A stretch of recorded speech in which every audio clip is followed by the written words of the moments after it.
One day, Simba, the sun will set on my time here and will rise with you as the new king.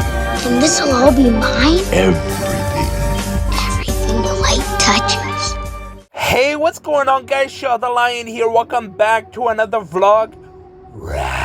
And today's vlog, I'll be telling you guys what is the best vegetarian dish. So traditionally, pasta bologna isn't vegetarian since it's made with a meat-based sauce. However, if you're referring to a vegetarian twist on it, using plant-based meat alternative, lentils, mushrooms, or other veggies, it can absolutely be amazing.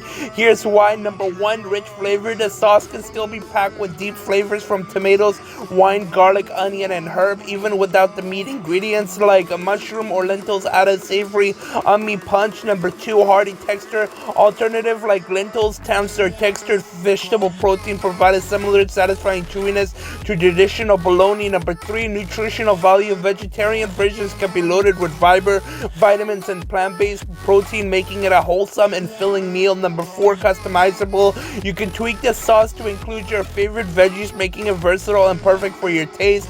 Number five, comfort food vibes. There's something inherently cozy about pasta smothered in a flavorful sauce. It's comfort food as its finest, and as always, with a grind don't stop, the tea stays green, and the lions stay warring, and God bless the entire world, including Afghanistan, and peace.